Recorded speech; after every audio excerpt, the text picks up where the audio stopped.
Ce sont les Français qui, il y a plus de 2 siècles et demi, jusqu'en 1763, avaient découvert, peuplé, administré le Canada.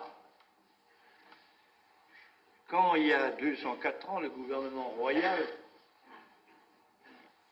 qui avait essuyé de graves revers sur le continent et qui, de ce fait, ne pouvait soutenir en Amérique la guerre contre l'Angleterre que devoir quitter la place, 60 000 Français étaient installés dans le bassin du Saint-Laurent.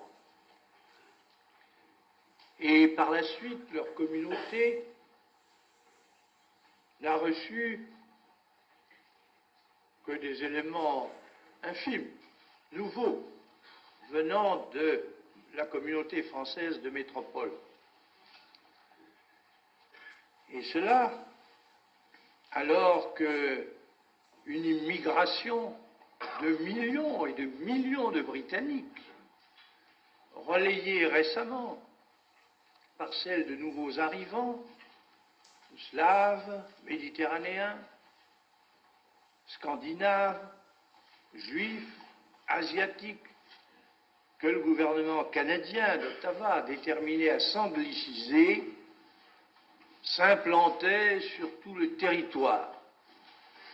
D'autre part, les Britanniques qui disposaient au Canada, depuis cette époque,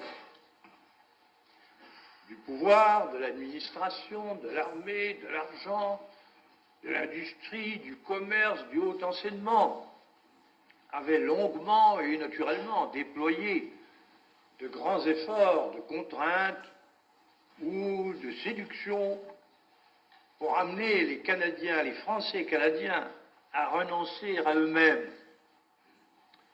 Et puis là-dessus, s'était déclenchée l'énorme expansion des États-Unis, qui menaçait d'engloutir l'économie,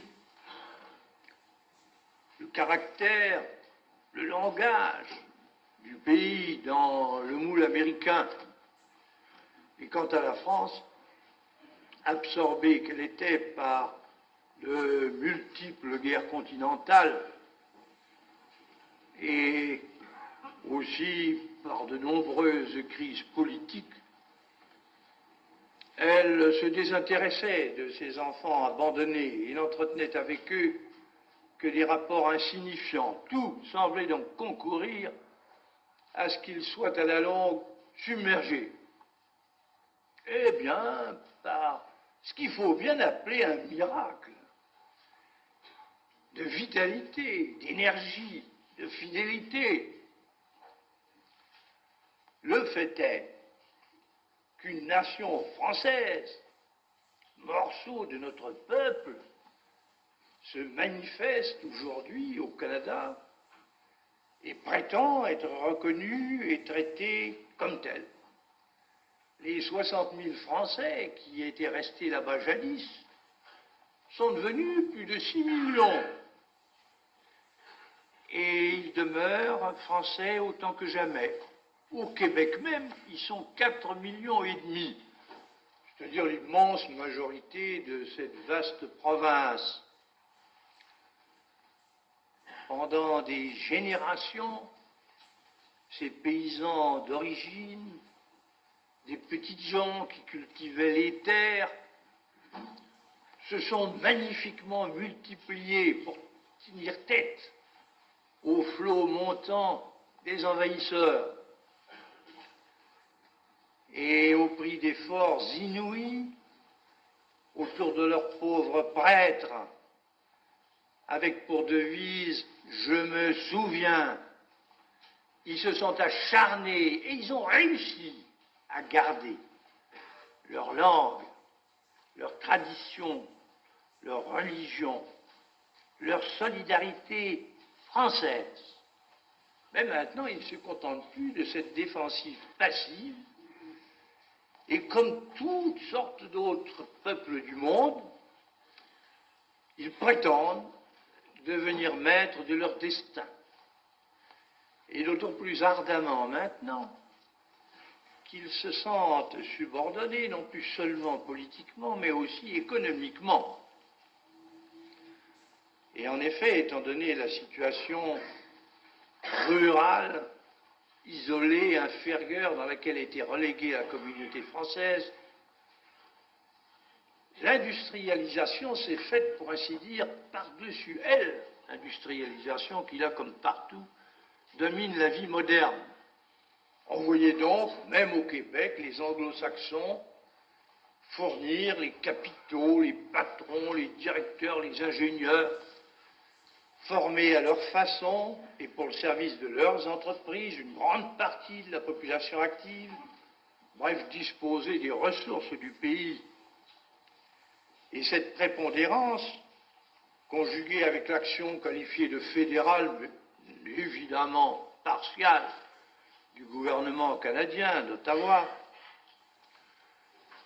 mettait dans une situation de plus en plus inférieure les Français et exposait à des dangers croissants leur langue, leur substance, leur caractère. C'est à quoi ils ne se résignaient pas du tout.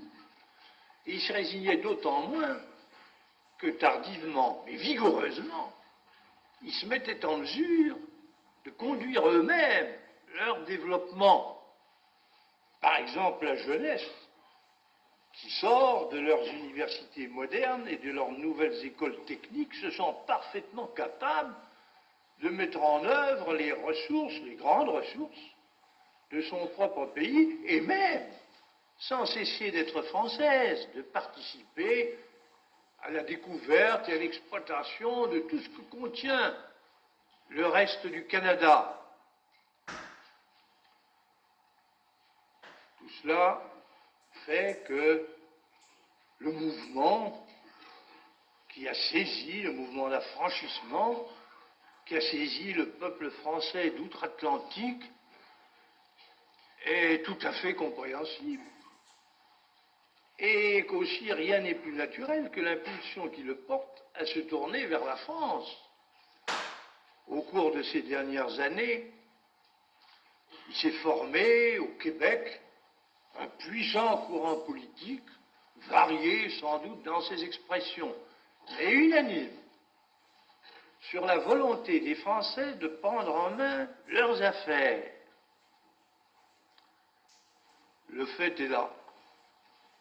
Et bien entendu, ils considèrent la mère patrie non plus seulement comme un souvenir très cher, mais comme la nation dont le sang, le cœur, l'esprit sont les mêmes que les leurs,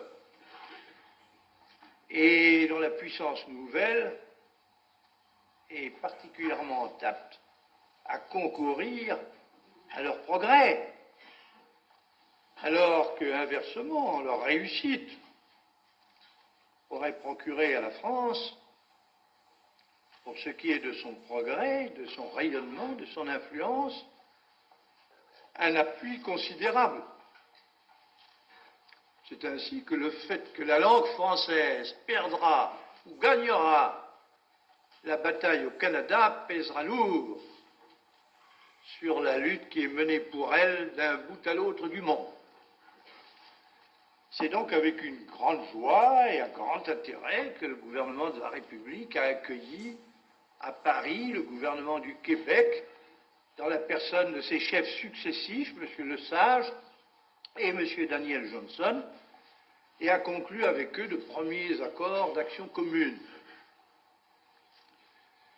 Mais il était évident que ces retrouvailles de la France et du Canada français devaient être constatées et célébrées solennellement sur place. C'est pourquoi M. Daniel Johnson me demanda de venir rendre visite au Québec, et c'est pourquoi je m'y rendis au mois de juillet dernier. Rien ne peut donner l'idée de ce que fut la vague immense de foi et d'espérance française qui souleva le peuple tout entier au Québec au passage du président de la République.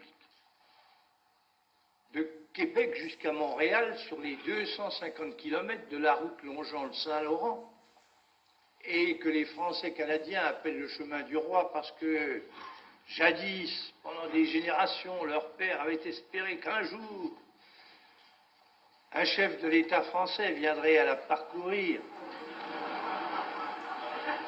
Des millions d'hommes, de femmes, d'enfants s'étaient rassemblés pour crier passionnément « Vive la France !»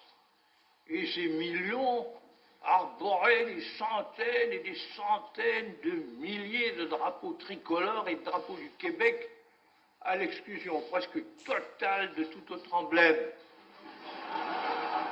Partout où je faisais halte, ayant à mes côtés le Premier ministre du Québec et tel ou tel de ses collègues et accueillis par les élus locaux, c'est avec un enthousiasme unanime que la foule accueillait les paroles que je lui adressais pour exprimer trois évidences.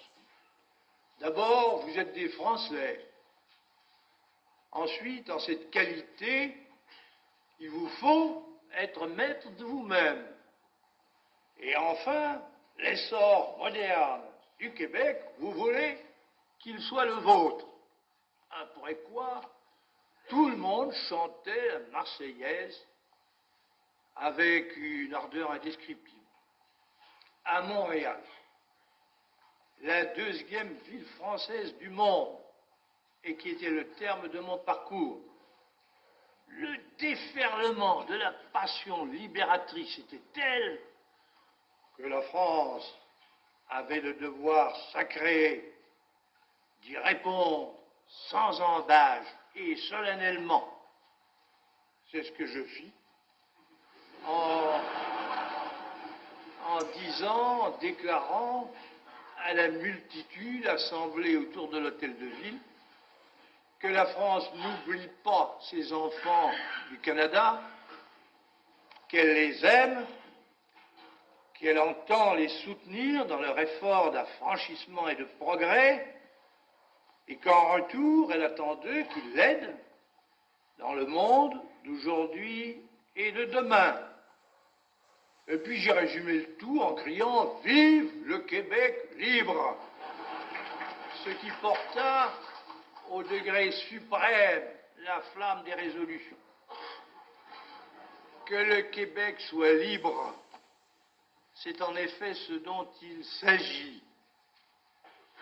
Au point où en sont les choses, dans la situation irréversible qui a été démontrée et accélérée par l'esprit public lors de mon passage, il est évident que le mouvement national des Français canadiens et aussi l'équilibre et la paix du Canada tout entier, et encore les relations de notre pays avec les autres communautés de ce vaste territoire, et même la conscience mondiale qui a été maintenant éclairée, tout cela exige que la question soit résolue. Il y faut deux conditions. La première,